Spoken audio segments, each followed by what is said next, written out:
Julio tampoco necesita de presentaciones. Camarada que lleva en la mochila toda una larga vida de lucha política y entrega. Ha trabajado en muchos frentes, en las instituciones, desde el ayuntamiento en su pueblo, en su ciudad, Córdoba, hasta el Congreso de los Diputados. Ha sido coordinador de Izquierda Unida y también ha sido secretario general del Partido Comunista de España. Julio ha escrito y sigue escribiendo libros, artículos, ponencias, conferencias, siempre activo en su compromiso político. De Julio nos quedamos con su rigor en el análisis. Es él el maestro que nos gusta escuchar, didáctico, y siempre tenemos la certeza de que detrás de cada una de sus exposiciones teóricas hay horas de estudio, de preparación y de una cuidada presentación. Julio, adelante, tienes la palabra.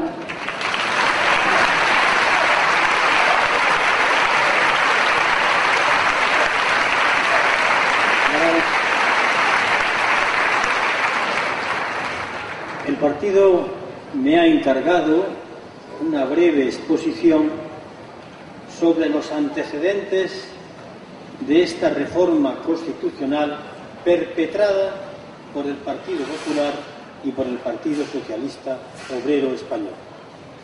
Yo uno, en este momento, en este acto, junto con mi condición de ex secretario, ex coordinador, la profesión de historiador. Yo escogí la profesión de historiador porque yo quería saber lo que pasaba en mi país.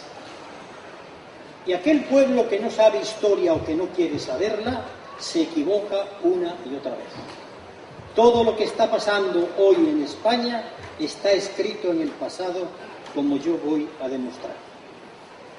Seguramente que si ahora volviésemos 20 años hacia atrás, nada más que 20 años, y yo os dijera, fijaros cómo está el paro, el despido es prácticamente libre, han constitucionalizado el déficit, la corrupción es tremenda, se van a cargar y se están cargando los convenios colectivos, seguramente que presos de la rabia me hubieseis ahorcado en cualquier árbol. Pues ya está aquí, ya está aquí. Esto lo hemos ido tragando en 20 y tantos años. Esto no ha aparecido de la noche a la mañana, el pacto entre Rodríguez Zapatero y Rajoy. No, esto hunde sus raíces ante el silencio de muchos, la complicidad de otros y la heroicidad de unos pocos. Hagamos historia.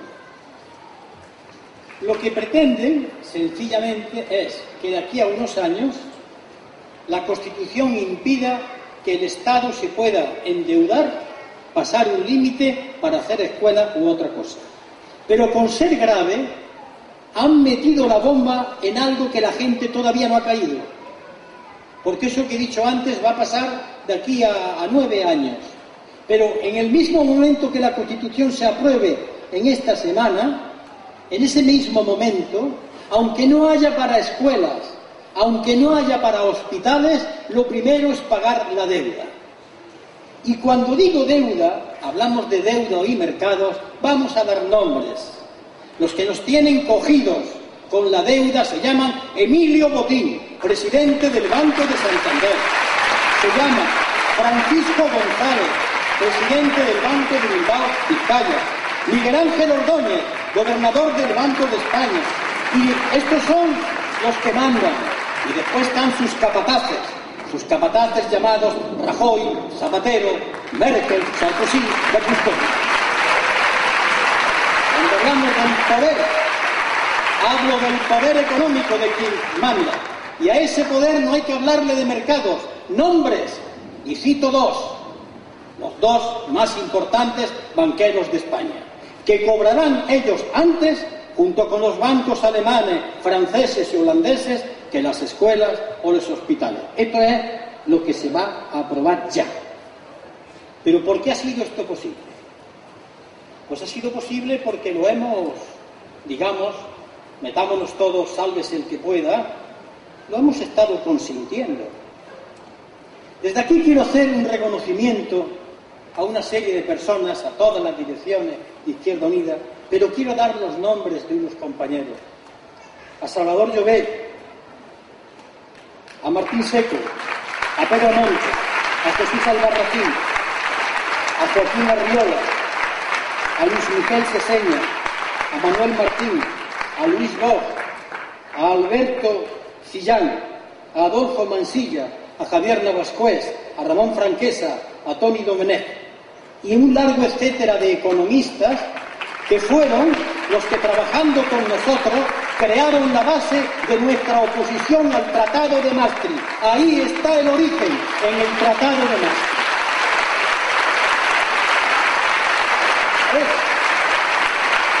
Tratado de Maastricht que impuso el déficit un 3%.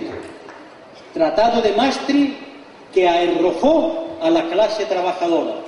Es verdad que con el permiso de muchos sindicatos que se creyeron el cuento chino de la construcción europea de los mercaderes.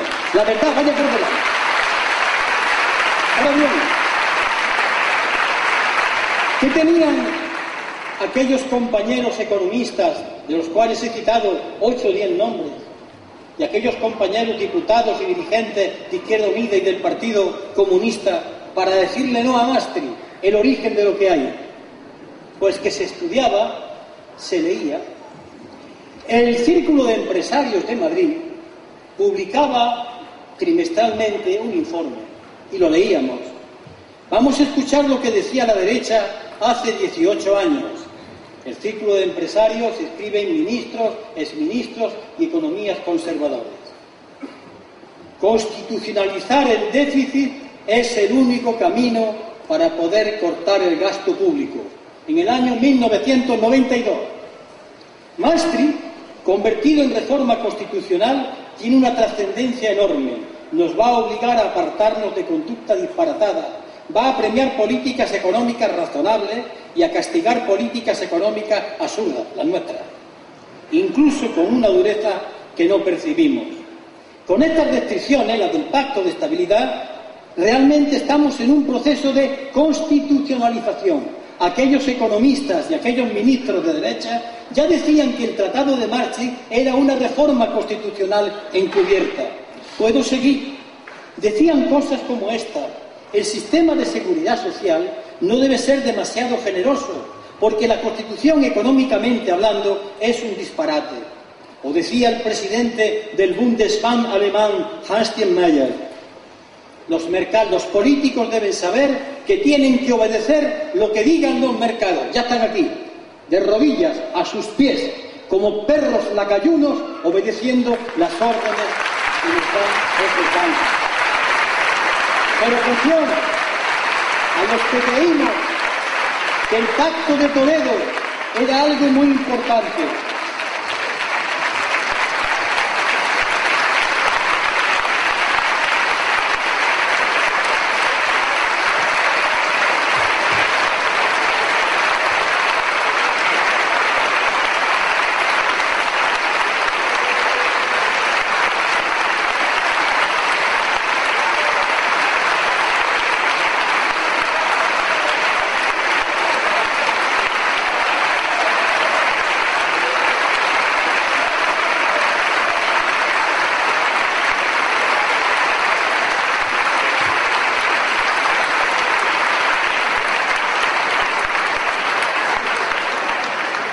y así, en un largo etcétera, aquellos hombres de la derecha económica empezaron a decir lo que era Maastricht y lo que querían hacer.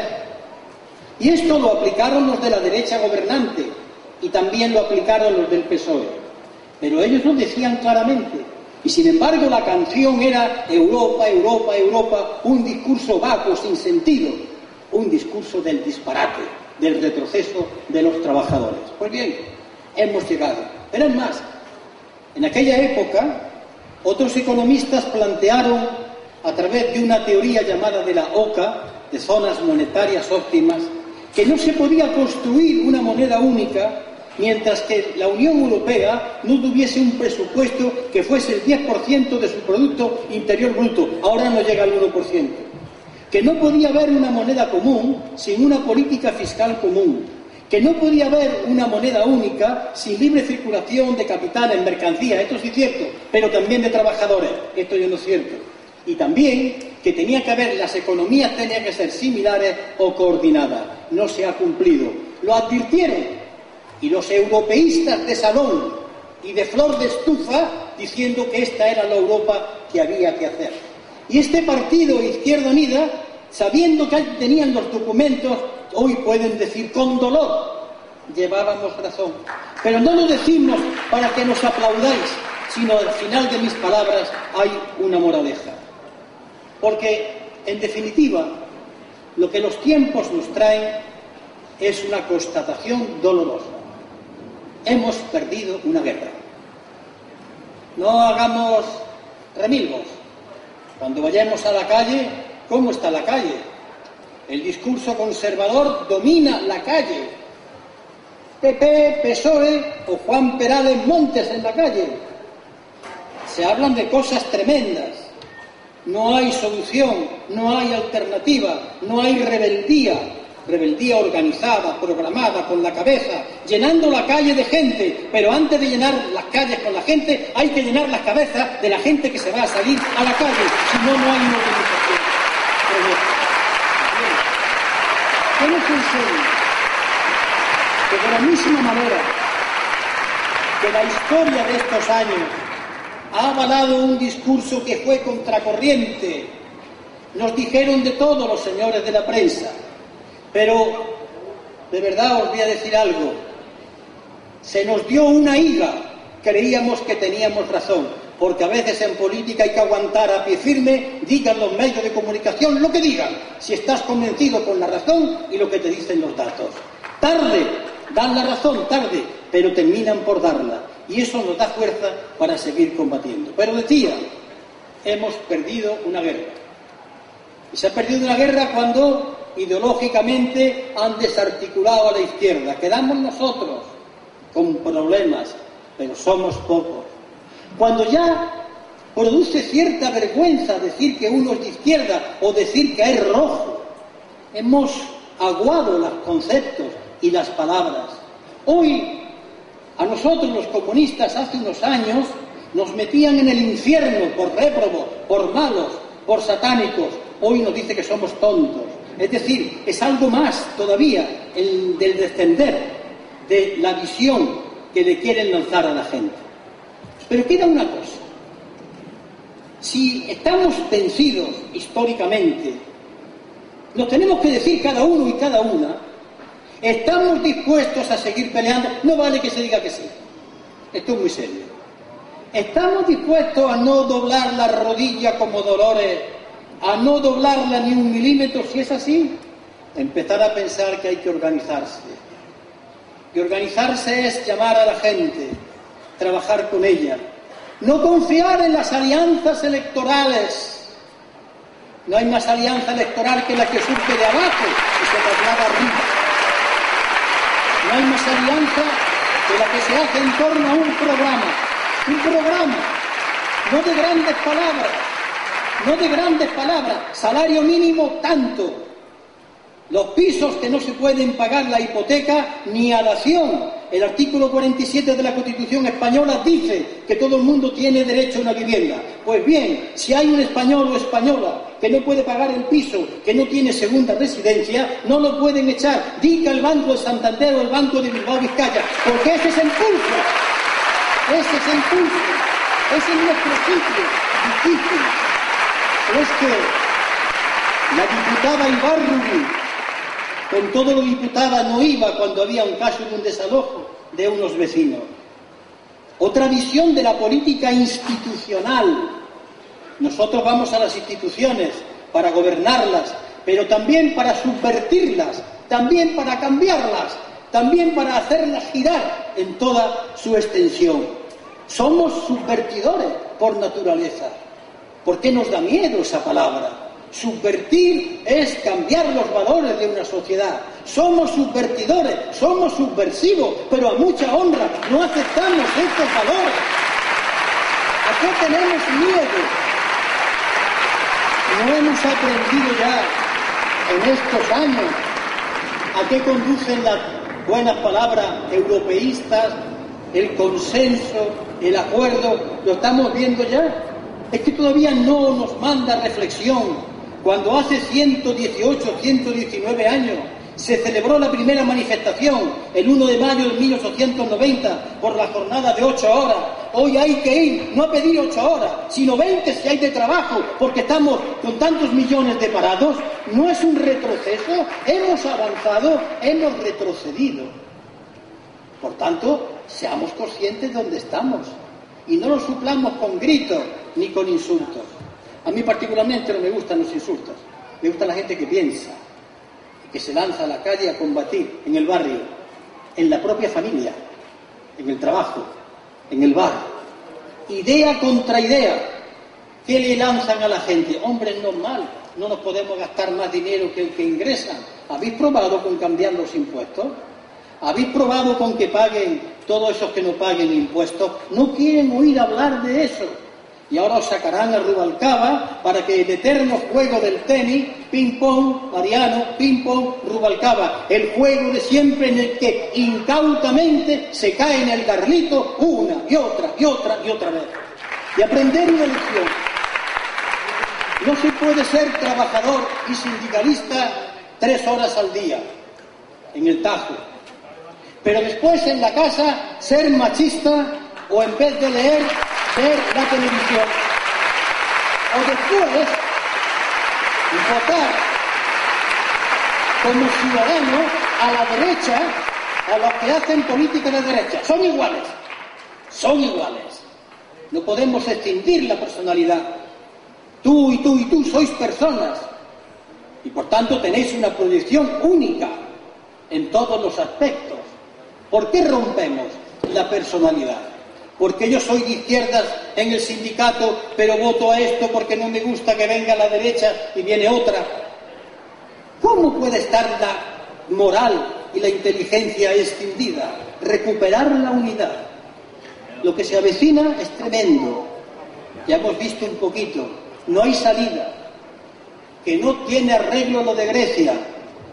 Todavía yo oigo a los compañeros del área económica, con ellos hablo muchas veces, no hay salida, así, no la hay, porque se han metido en un berenjenal tremendo, son trillones de dineros los que se están perdiendo, sin control. La banca sí, la banca se queda con ello. Y termino.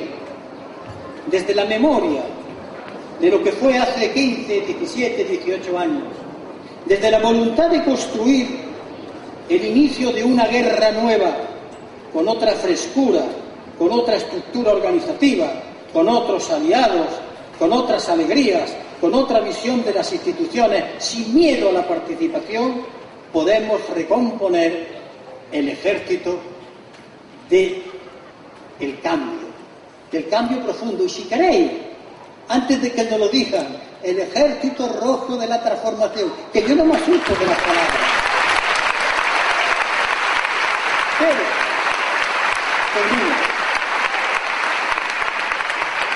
sobre nuestras mentes irá cayendo ese discurso llamado de la progresía, que en el fondo es la aceptación de lo que hay. Y si con lo que está pasando en vuestro vecino, vuestra vecina, el cajero, la cajera del supermercado, el parado, con 2 títulos universitarios, el albañil que ya no tiene trabajo, lo que va a pasar con vuestros hijos, si eso que tenéis delante ya no os mueve, entonces yo os diría solamente una cosa, y también me la diría a mí: poneros de rodillas y ya que os terminen de pisar la cabeza. ¡Rebelión! ¡Rebelión! ¡Rebelión!